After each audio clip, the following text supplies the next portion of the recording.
All right.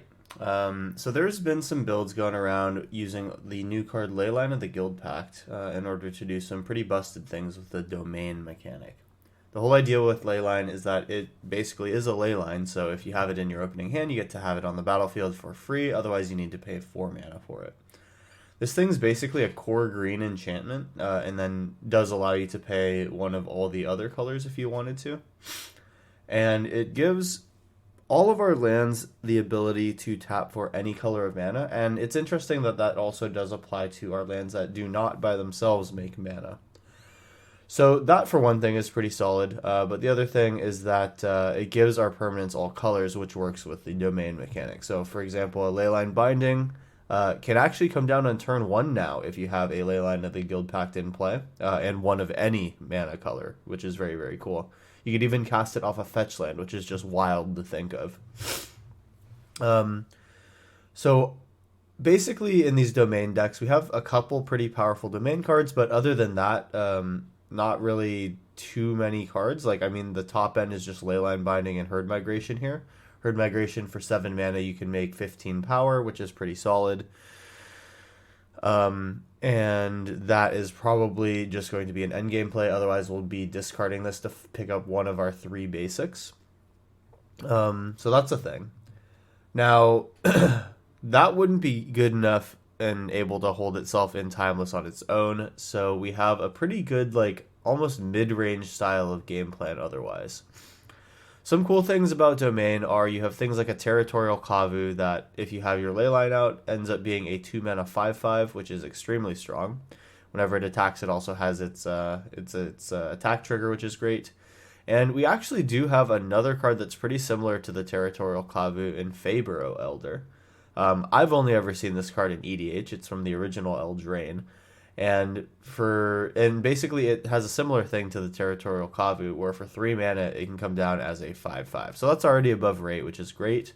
But the big kicker here is that if you play this on turn 3, by turn 4 you actually have access to 8-9 mana, which is insane. So this is a pretty solid card. Definitely slept over in other decks that I've seen using the Leyline, so we'll see if it works for us. We run a Klothys for some endgame inevitability, and just to have something that can sit there and give us value in case our opponent removes stuff. And then just the other cards are basically some Lightning Bolt, Llanowar Elves, Deathrite Shaman, that's all pretty standard. Tribal Flames is a good domain spell, and Nishoba Brawler gets a little bit bigger for the number of land types we control. That is the deck. We'll make it pretty short and sweet today. Thanks for checking out the video. Make sure to like, comment, and subscribe for videos every Monday, Wednesday, and Friday. The other thing that's notable is that this is the first video that I'm doing on a new editing pipeline. So let me know how you like the new format. Let me know if there's any like QA issues. I know that the intro sounds a little weird, but definitely think we're going in a step in the right direction here. It's helping me a lot for the things that you don't necessarily see, like just the efficiency of the pipeline to produce a video. So that's kind of neither here nor there. Let's hop to some games. I will see you in round 1. All right, here we go in round 1. We have a pretty mana dork heavy opener. I think that I'd like to have a bit more than that. We can try to mulligan and look for a Leyline, though it's not necessary. I think that it would be kind of nice to just not rely so much on this Lightning Bolt and Domain Tribal Flames card. We'll mulligan. We're given a Leyline of the Guildpact, which is pretty sweet. That means that we do have this Leyline Binding on turn 1, and this Wooded Foothills can tap for mana to get me either Deathrite Shaman or Llanowar Elves. I'll keep this one. And we have 2 mana, potentially 4 out of 7. Herd Migration can help us search for a land, and then I guess that makes my choice either Deathrite Shaman or Llanowar Elves, so I'll get rid of the Elves. It has a little bit less utility, and we'll put the Leyline onto the battlefield.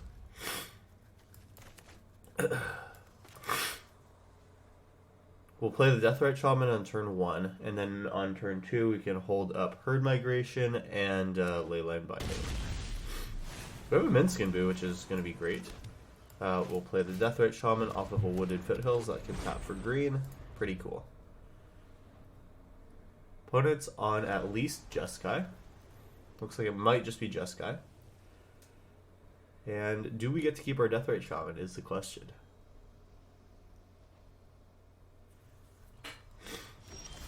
We do, which is sweet. We'll play this Jetbear's Garden here. It does come in tapped, but we do have 2 mana available. Oh, we don't have 2 mana available unless we sack our Wooded Foothills, which I might do. We'll see. We'll pass.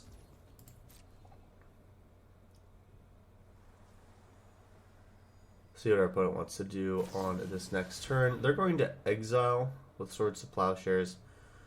I think that it could be nice to just herd migration here, so I will go ahead and activate my Wooded Foothills. We'll go ahead and find, it doesn't really matter, but we probably don't want a basic, so we have to shock in here. And, oh yeah, wait, we need to make a mana here. Little clunky in the UI. We'll make a green, and now we have herd migration. Perfect. We gain a little bit of life back, and we will be net positive on this interaction as a whole. And so we are just 1 mana away from playing a Minskin Boo, which will be a very powerful thing to do. Other than this, I guess our opponent is going to play reactively, so we can just sit back and play a slow game ourselves and hopefully get ahead that way. Oh, this is actually just a Geist of St. Traft deck. Okay, not really what I thought. We will take our turn here. We have a Bolt, we have a Leyline Binding, so we should be able to survive the Geist for a sec. We just need to get to the point where we can make a big enough Boo that it can block. I feel mostly okay with this. This does make 4/4s, which is kind of annoying. So that can attack. I'm going to Leyline Binding it. Maybe they have Counterspell here. They will Counterspell my spell. That's unfortunate. Okay, sure. Can't do anything through that ward, unfortunately. And we might as well just deal a little damage to them through Lightning Bolt. Tribal Claims being a sorcery is going to be mostly unusable unless they attempt to scam their token. We draw a Leyline of the Guildpact. That's unfortunate. Tribal Flames does do 5. I think I do need to hold that in case they keep one of the tokens around. There's enchantments that you can play to keep it until the next turn, or you phase it out. That's what it is. So it gets around the Geist trigger. So we gotta hope that they don't do that. They found their 4th land, which is what we hope to do next turn with Minskin Boo. That'll basically stabilize the game for us. We're gonna just eat 6 again here. It's a 2-turn clock. Not necessarily bad, but if they just have counterspells here, then we're kind of boned. They go for a 1 ring, so that means if we draw out here, it's good for us. We do. Okay, so that is a Rockfall Veil. We're going to make a Minskin Boo. Minskin Boo is going to come in, and we will plus on our Minskin Boo. Perfect. Definitely taking that action here, and we go for the +1, making our Boo able to eat the Geist. We'll see if they decide to attack, and they might have another one. We will not attack. We just want to sit here and block. We have to watch out for exile-based removal since we don't have counter magic. They've seen a bunch of cards so far. Now, they are under 14, so that does represent a 2-turn clock. With our Tribal Flames, this does mean that we get to go for 4 next turn, minus for 4 on Minskin Boo, and then Tribal Flames as well. So that is potentially very interesting as well. If they tap out for anything, I can just go for the kill. Otherwise, I think I'll probably just play slow around it.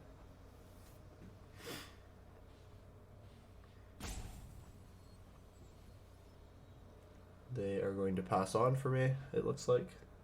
Oh no, they actually just decide to go in here.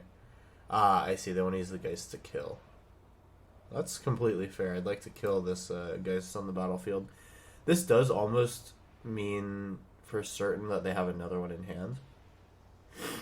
Or at least that would be my guess. They also seem to have some way to ephemerate this. So this Tribal Flames might come in handy. Alright, so Boo's going to do his best to protect Minsk. And we'll see what happens. They're going to make sure that they get the trade here. That is completely fine with me. Come on, Boo. We stay at 9. Is it another Geist?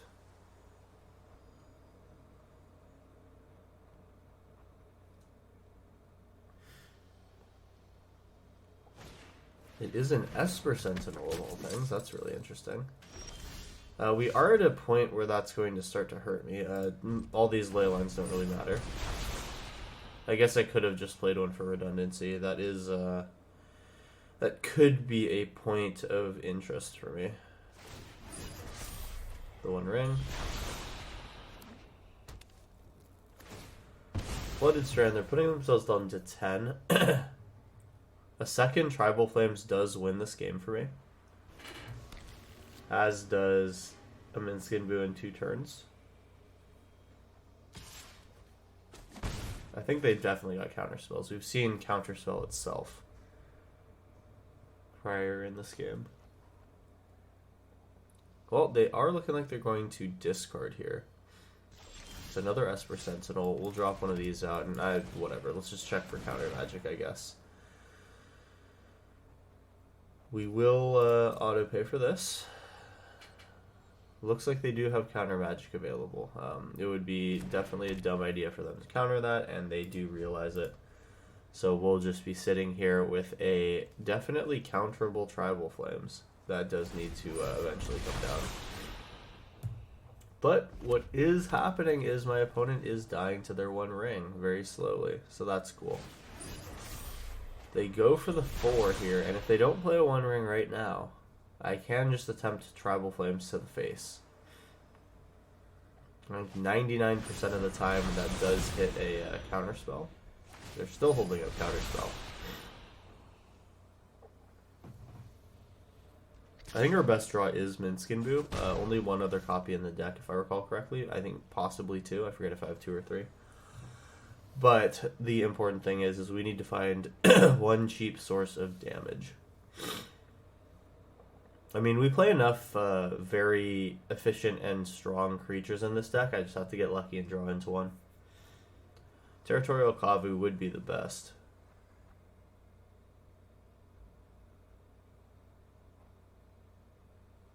Opponent's thinking.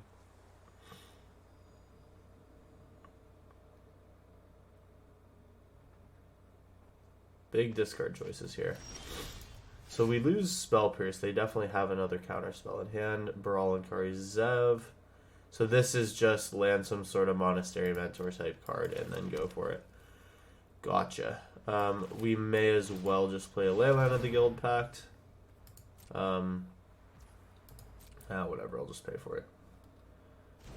That would dice to Spell Pierce, and then I think we'll just go ahead and fetch in their end step. We can try to bait a Stifle if that's something that they're on.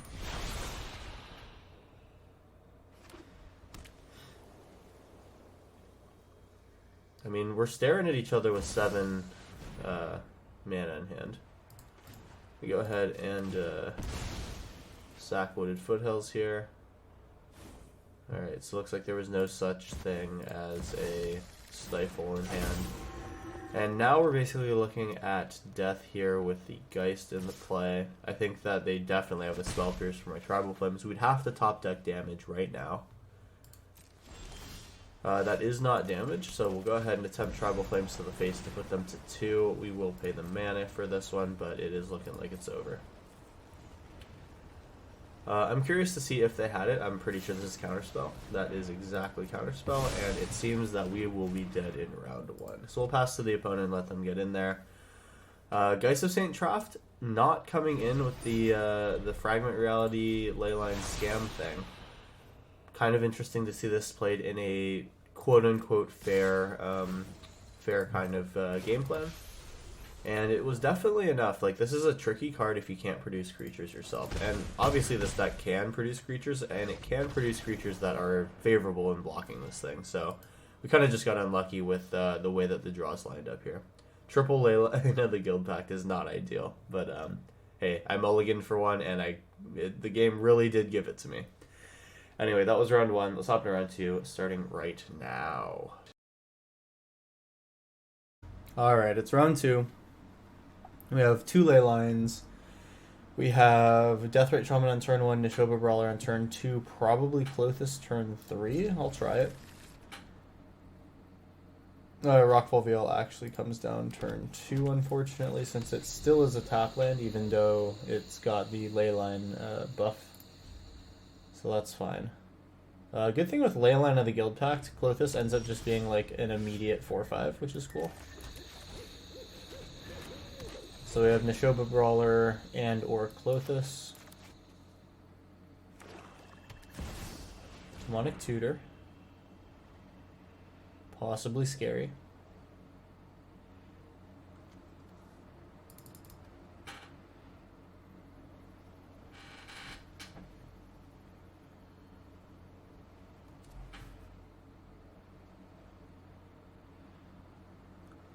Big decision here out of opponent. Could be combo, could be a control deck, who knows. We'll play the Nishoba Brawler. That is a 5/3 on turn 3. So even though we don't get our land, we do have a pretty solid clock going on.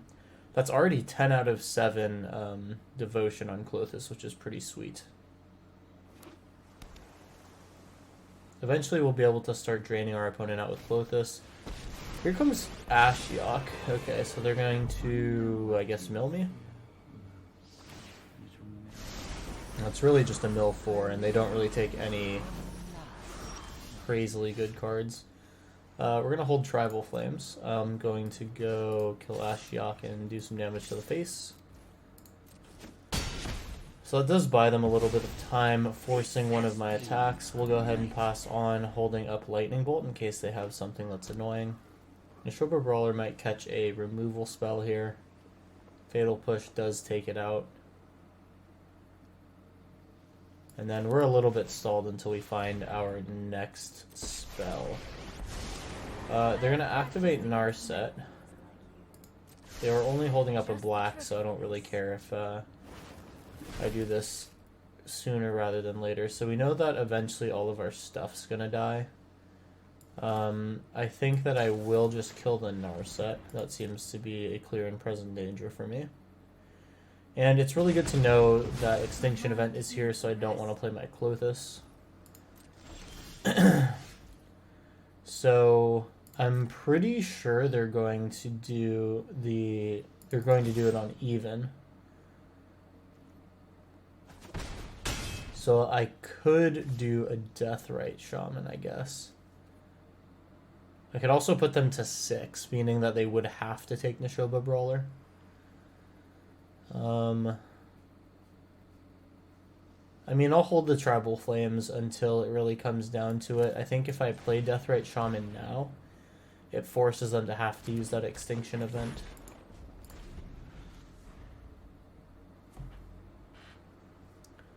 So I guess that's going to be their whole turn here. I'm going to hit them to 10.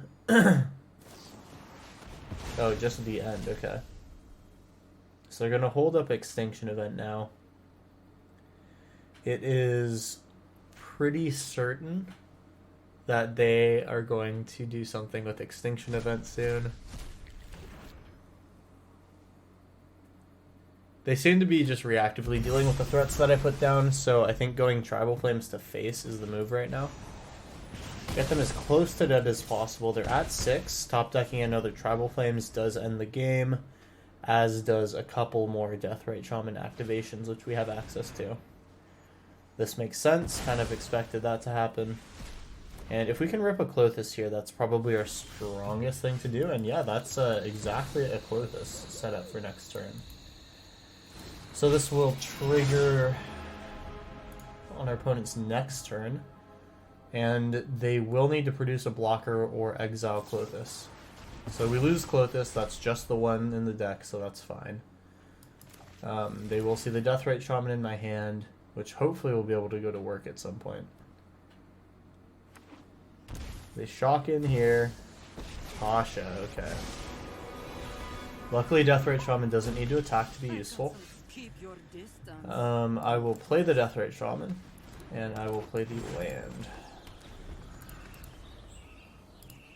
In the graveyard, I believe I don't see any lands currently. Your best shot. Extinction Event takes my Deathrite Shaman, sure.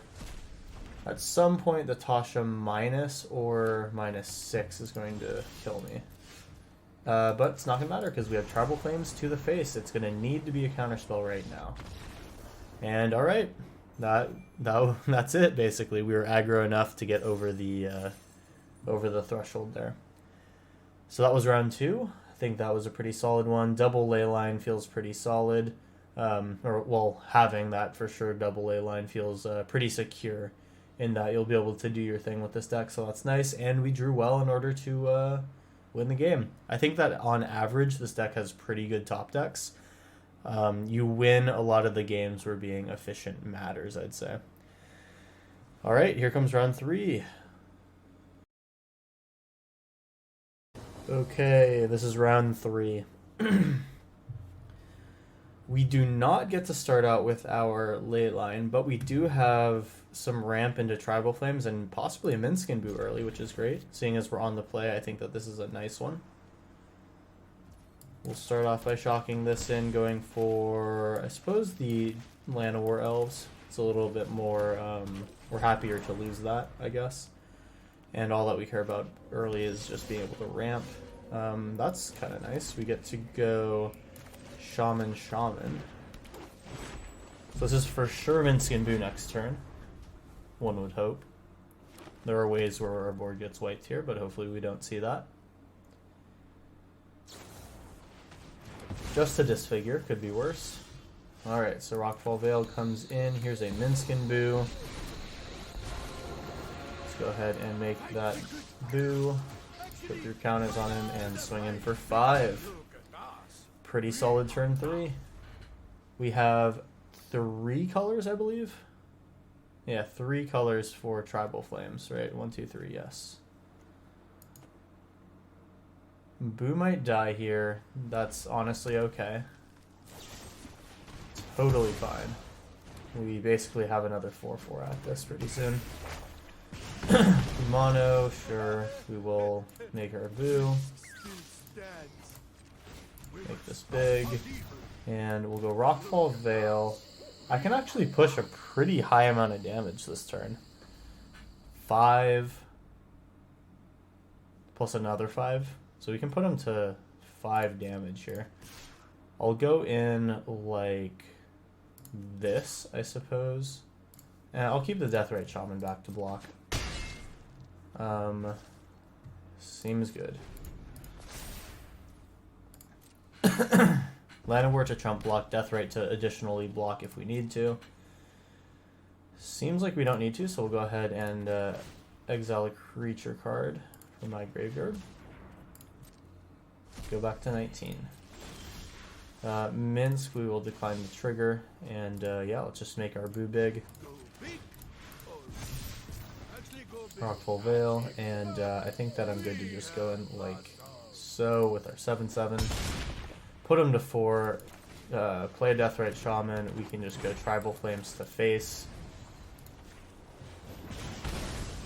And yeah, basically 1 damage here. They need to kill Boo and 3 of our creatures, or be able to block. Okay, Etchings of Kimono does almost kill Minskin Boo, but that really doesn't bother me that much. Looks like we'll have this game as well. Solid round 3. You know, this one was mostly just Minsk being a very strong planeswalker. Getting Minskin Boo out early is just a recipe for success in Timeless. And a lot of control decks playing this card do seem to do very well. So, good game there. Opponent running some Jund aggro, I guess. Jund aggro, Jund midrange, hard to tell. Maybe they were going for the Draconic Destiny combo, which is a thing that exists with some land-based strategies. Either way, looks like we'll come out of this one on top. Round 4 will be coming up here in about a minute. Here we go. Alrighty, this is round 4. Again, we don't start off with our Leyline, and because I don't really see any sort of payoff in this opener, While it does curve out really well for what we might eventually draw, I don't think I want to keep it. This has Leyline plus Leyline bindings. I think this is exactly the kind of hand I'd like to keep. It'd be good to get a Klothys out. It'd be good to get a Neshoba Brawler out. I think Neshoba Brawler is probably the less good of the three. So we'll put out this Leyline. We are on the draw, so we'll just get a Windswept Heath here, get ready for Leyline binding. Once we find enough lands to the point where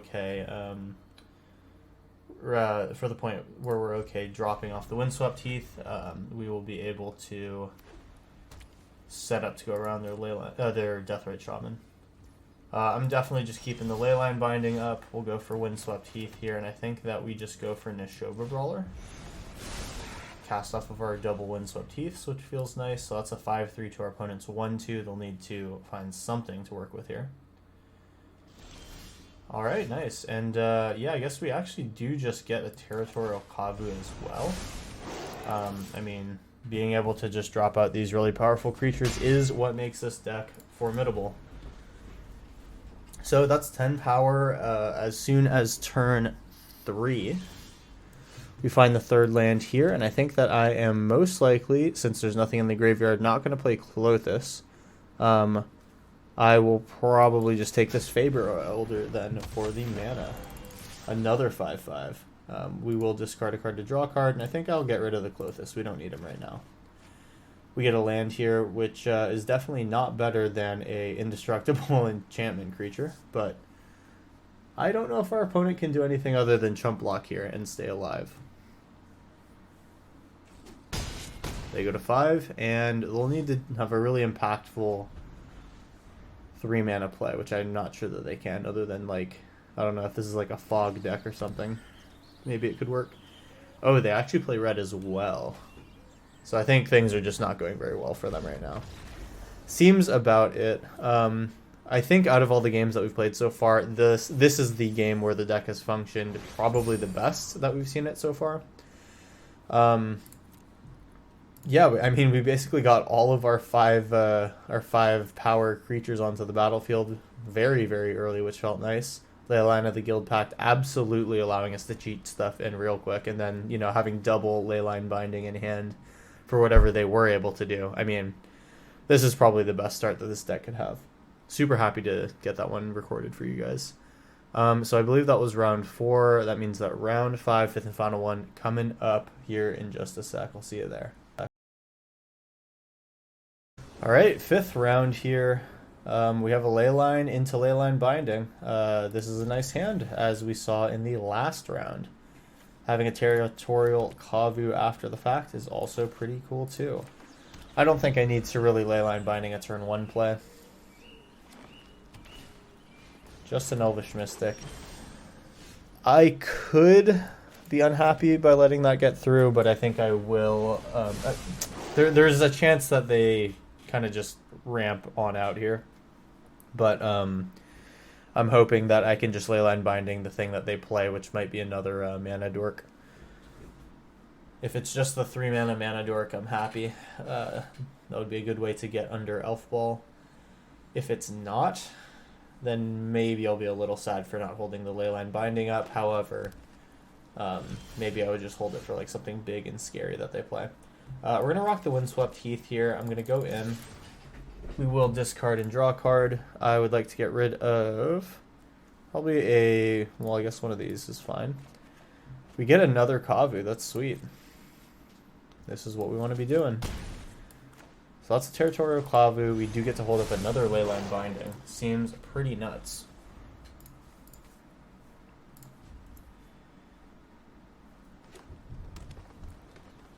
Opponent's not doing anything here.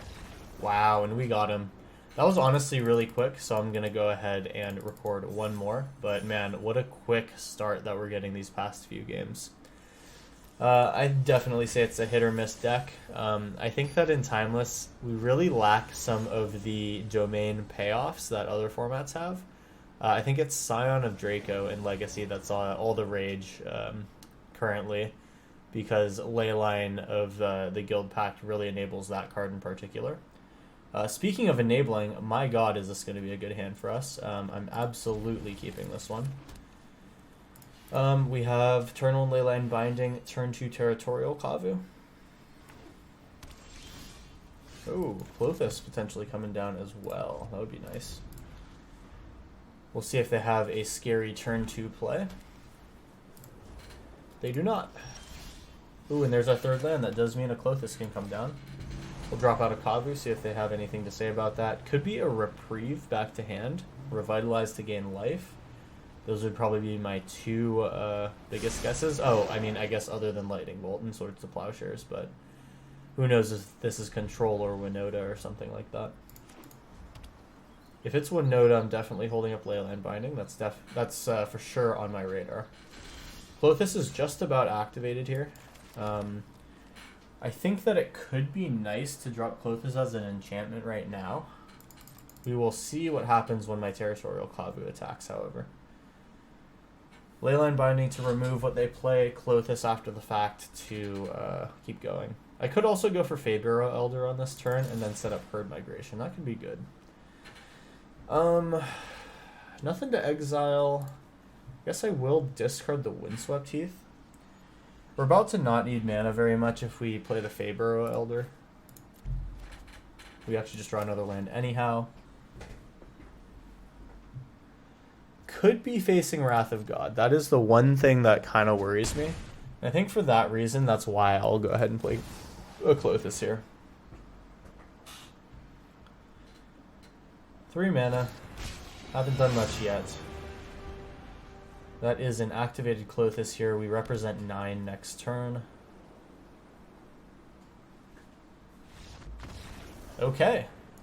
I'm not sure I'm happy with this game either. Let's parlay it into one final match. I think even if this one's a bowl over either direction, I'm going to go ahead and end the recording after 3 round 5s. But yeah, I think overall the second half of this league has been really, really strong. Pretty good deck. Think I'm liking it. I would love to see if you guys can come up with any other random domain payoff cards that would be good with this. I think for the most part we have some of the main ones. The one in my version of the deck that I don't see a lot of others playing is the Faburo Elder.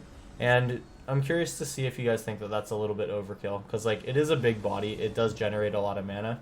But like a Territorial Kavu just costs 2 only. So it's like, that might just end up being more worth it. I think this is definitely a keep here. We have Nishoba Brawler, Tribal Flames castable early, and then through the discarding of Herd Migration, we can get our third land for Leyline Binding and for Faburo Elder. So this is probably a keep despite not having our Leyline.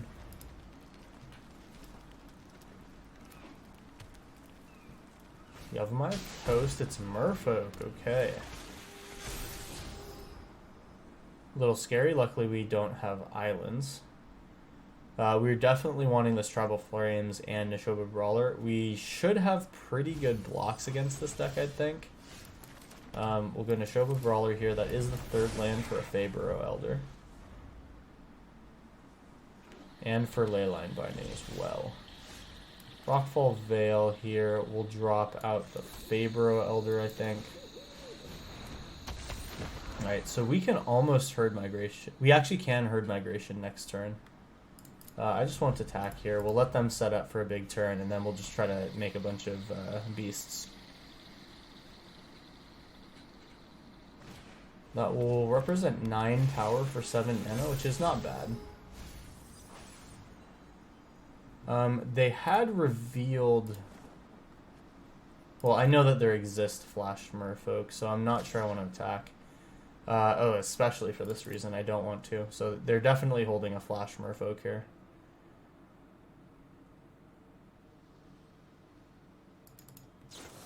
You do not make that play without a Vidalian Hexcatcher. Yep. And then this is counter target non-creature spell. So I think that we might just want to start with Tribal Flames into Territorial Kavu. Yeah, I think if we take out the Hexcatcher, that feels the best. So we'll start with that. This makes everything small. Cool. Alright. So I then have 1, 2, 3 mana, I believe. No, 2. Yeah, just 2 colors. I can shock in for Territorial Kavu. That allows me to hold up Leyline Binding.